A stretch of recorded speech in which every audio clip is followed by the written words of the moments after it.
Movie की starting में हम एक लाइटनिंग ऑब्जेक्ट को देखते हैं जो कि स्पेस में बहुत तेजी के साथ कहीं पर जा रहा होता है, लेकिन तभी उसकी टक्कर एक सैटेलाइट से होती है जिससे वो पृथ्वी की तरफ मुड़ जाता है। अब न्यूयॉर्क शहर का एक बच्चा जिसका नाम जोश होता है वो अपने टेलीस्कोप से ये सब देख रहा था। अब कुछ ही सेकंड में वो लाइटनिंग ऑब्जेक्ट उसके घर के अंदर एंटर हो जाता है और उसके रूम की दीवारों से टकराने के बाद वो एक फिश बाउल में जाकर गिरता है जो कि उसके पानी को धीरे धीरे एब्जॉर्ब करने लगता है। अब जोश भी ये सब देख रहा था और ये सब देखकर वो बहुत हैरान हो जाता है।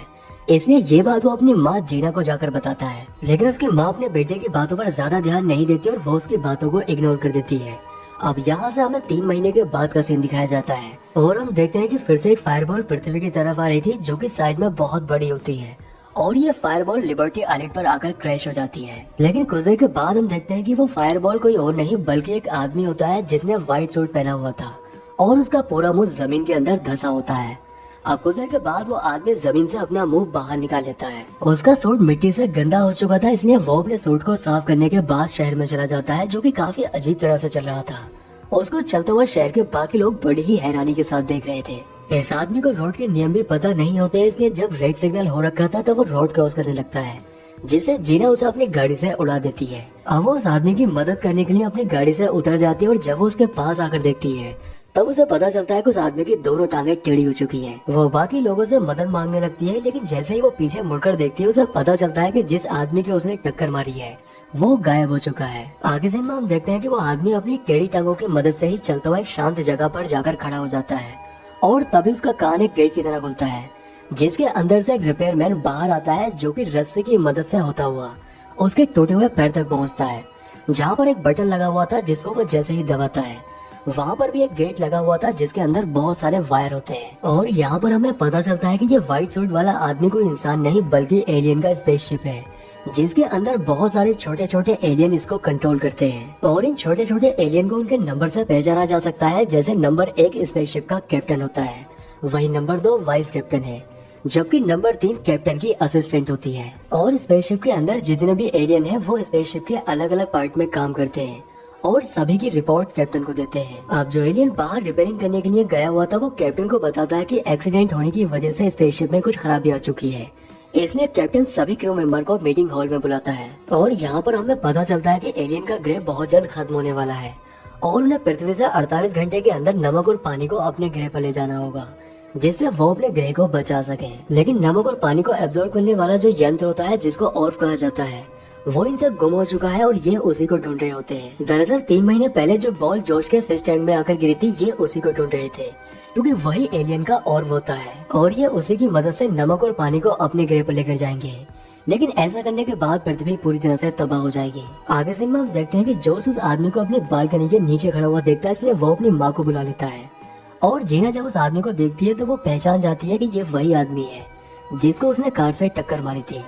इसलिए वो उसके पास जाकर उससे माफी मांगती है और उससे बात करने की कोशिश करती है, पर अंदर बैठे कैप्टन को उसकी बातें समझ नहीं आ रही थी, इसलिए वो अपने असिस्टेंट से गूगल ट्रांसलेट करने के लिए कहता है।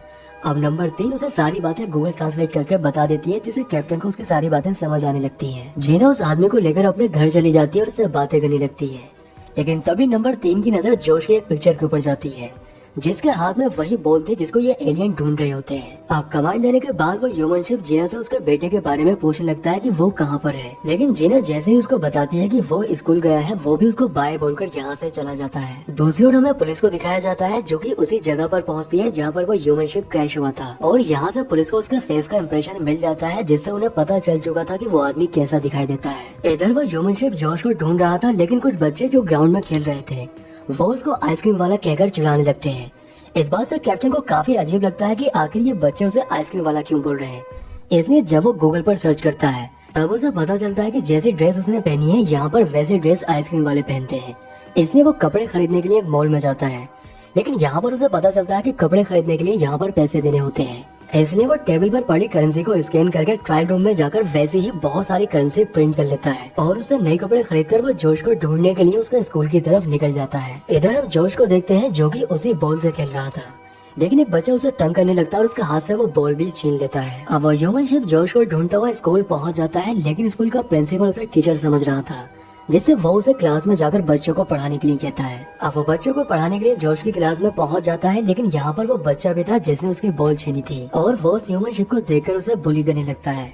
लेकिन जब वो ह्यूमन शिप अपने दोनों हाथों से बोर्ड पर लिखता है तब ये सब देखकर बच्चे काफी हैरान हो जाते हैं। अब क्लास खत्म होने के बाद वो जोश को लेकर बाहर आता है और उससे उस बॉल के बारे में पूछने लगता है, जिसे सुनकर वो काफी हैरान हो जाता है कि आखिर उसे उस बॉल के बारे में कैसे पता चला, क्योंकि वो बॉल तो स्पेसशिप से आकर गिरी थी। लेकिन जब वो उससे पूछता है कि क्या तुम एलियन हो, ये सुनकर कैप्टन और उसके बाकी क्रू मेंबर बहुत हैरान हो जाते हैं, क्योंकि जोश को उनकी सच्चाई का पता चल चुका था। जोश उसे बताता है कि जो बॉल तुम तलाश कर रहे हो वो इस समय मेरे पास नहीं है, बल्कि वो बॉल मेरे क्लासमेट सैम ने मुझसे छीन ली है।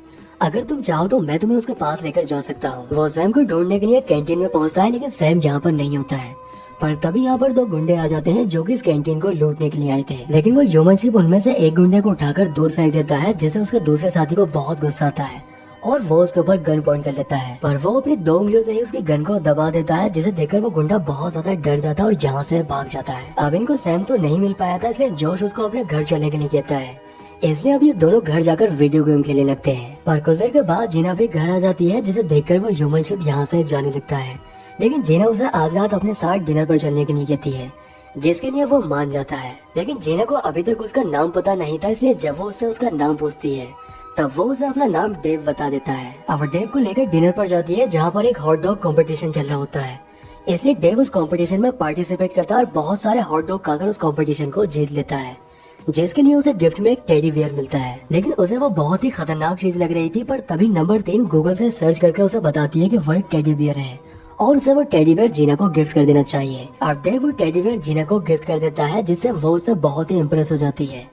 पर तभी डेव एक्सक्यूज मी बोलकर वॉशरूम चला जाता है और उसने कंपटीशन के दौरान जितने भी हॉट डॉग खाए थे उसके अंदर के एलियन उन सभी को बाहर निकाल देते हैं। अब वॉशरूम से बाहर आने के बाद डेव देखता है कि जो सैम से अपनी बॉल लेने की कोशिश कर रहा था, पर वो उसको बॉल नहीं दे रहा होता है, जिससे डेव उसको उल्टा लटकाकर उससे अपनी बॉल छीन लेता है। बॉल मिलने के बाद शिप के सभी क्रू मेंबर बहुत खुश होते हैं और वाइस कैप्टन कैप्टन से कहता है कि हमें अब बॉल मिल चुकी है, इसलिए हमें जल्द ही काम खत्म करके अपने गृह लौट जाना चाहिए। लेकिन कैप्टन को पृथ्वी पर मजा आने लगा था, इसलिए वो कुछ दिन और रुकने का फैसला करता है। पर उनको पृथ्वी पर 48 घंटे पूरे हो चुके थे, जिससे डेव की बैटरी डाउन हो जाती है और वो नीचे गिरकर बेहोश हो जाता है। जीना उसको बेहोश देखकर बहुत घबरा जाती है, इसलिए वो उसको लेकर हॉस्पिटल पहुँचती है, जहाँ पर डॉक्टर जब उसको इलेक्ट्रिक शॉक लगाता है तब वो फिर से चार्ज होने लगता है और थोड़ी देर के बाद वो पूरी तरह से ठीक हो जाता है। डेव को देखकर जीना बहुत खुश होती है और वो उसे बताती है कि आज मेरा बर्थडे है और मैं अपने बर्थडे को तुम्हारे साथ सेलिब्रेट करना चाहती हूँ, जिसके लिए डेव भी मान जाता है। लेकिन शिप का वाइस कैप्टन अपने कैप्टन के ऊपर गुस्सा करते हुए कहता है कि आखिर तुम अपने मिशन को भूलकर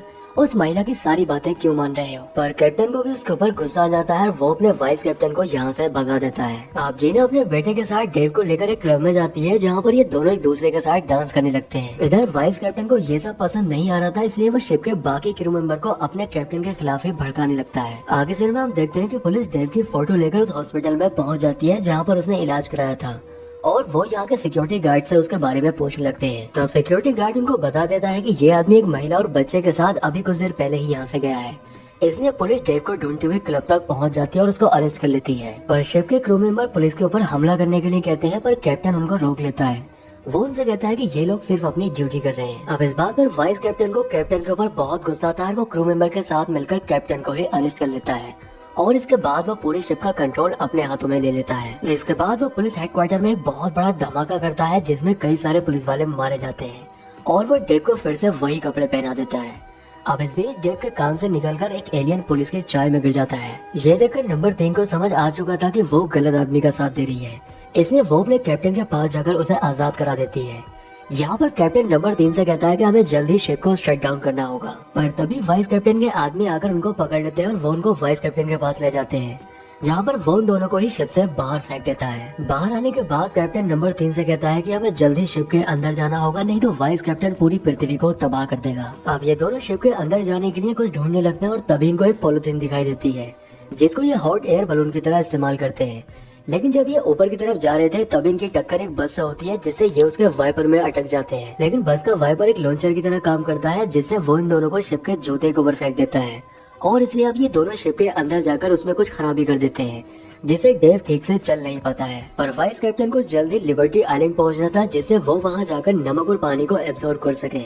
इसलिए वो वहाँ जाने के लिए कार का इस्तेमाल करता है। इधर हमें एक पुलिस वाले को दिखाया जाता है जिसको अपनी चाय में वो एलियन मिल जाता है, लेकिन वो ये बात अपने सीनियर को नहीं बताता है, बल्कि वो उस एलियन को निकालकर अपनी जेब में रख लेता है। दूसरी ओर हमें डेव को दिखाया जाता है जो कि लिबर्टी आइलैंड पहुंच चुका था और वो ऑर्ब को पानी में फेंक नहीं वाला था कि तभी कैप्टन उसे कंट्रोल करके रोकने की कोशिश करता है, पर काफी कोशिश करने के बाद भी वो उसको रोक नहीं पाता और वो बॉल उसके हाथ से छूटकर समुद्र में गिर जाती है। अब कैप्टन नंबर 3 के साथ अपने क्रू मेंबर के पास आता है और उन्हें समझाने लगता है कि इंसान हमारे दुश्मन नहीं है, इसलिए हमें अपने फायदे के लिए पृथ्वी को नुकसान नहीं पहुंचाना चाहिए। कैप्टन की बातों से सभी क्रू मेंबर सहमत हो जाते हैं, इसलिए एक बार फिर से शिप का कंट्रोल कैप्टन के हाथों में आ जाता है और इसके बाद वो उस ऑर्ब को पानी से बाहर निकालने का ऑर्डर देता है। लेकिन शिप का इंजीनियर उसे बताता है कि अगर हम ऐसा करते हैं तब शिप की पूरी पावर खत्म हो जाएगी और हम यहीं पर फंस कर रह जाएंगे। अब इनके पास दो ही रास्ते थे कि या तो ये खुद को बचा सकते थे या फिर पृथ्वी को, लेकिन कैप्टन पृथ्वी को बचाने का फैसला करता है और उसके इस फैसले से उसके क्रू मेंबर बहुत खुश होते हैं। अब कैप्टन उस शिप की सारी पावर इस्तेमाल करके उस ऑर्ब को पानी से बाहर निकाल लेता है, लेकिन ऐसा करते ही शिप शट डाउन हो जाता है और तभी यहाँ पर पुलिस आकर डेव को चारों तरफ से घेर लेती है। यहाँ पर जॉर्ज और उसकी माँ भी पहुँच जाते हैं, लेकिन जॉर्ज जब डेव को शट डाउन देखता है तब वो एक पुलिस वाले के इलेक्ट्रॉनिक डिवाइस छीनकर डेव के लगा देता है, जिससे इलेक्ट्रिक शॉक लगने पर डेव चार्ज हो जाता है और ये देखकर शिप के क्रू मेंबर बहुत खुश होते हैं। अब इसके बाद डेव अपना मुंह खोलता है जिसके अंदर से कैप्टन नंबर 3 को लेकर बाहर आता है और वो सभी लोगों को बताने लगता है कि तुम्हारी पृथ्वी पूरी तरह से सेफ है, हम उसे कोई भी नुकसान नहीं पहुंचाएंगे। वो जॉर्ज को थैंक यू बोलते हुए कहता है कि एक दिन तुम बहुत अच्छे कैप्टन बनोगे। अब जिस पुलिस वाले ने उस एलियन को अपनी जेब में रखा था वो उसको वापस डेव के मुंह में रख देता है, जिससे अब ये लोग अंदर चले जाते हैं और डेव लॉन्च होकर यहाँ से जाने लगता है। लेकिन तभी यहाँ पर FBI की टीम आ जाती है जो कि डेव के ऊपर जाल फेंकती है, जिससे वो नीचे आकर गिरता है। पर जितने भी क्रू मेंबर थे वो डेव के जूते में आकर बैठ जाते हैं और उसके जूते को उसकी बॉडी से अलग करके यहाँ से जाने लगते हैं, जिसे FBI की टीम भी रोक नहीं पाती है। पृथ्वी को बचाने में नंबर 3 ने कैप्टन का बहुत साथ दिया था, इसलिए कैप्टन उसको प्रपोज कर देता है और इसी सीन के साथ मूवी का एंड हो जाता है। दोस्तों, अगर वीडियो पसंद आया है तो वीडियो को लाइक और चैनल को सब्सक्राइब जरूर करें। तो मैं आपसे मिलता हूँ अगले वीडियो में।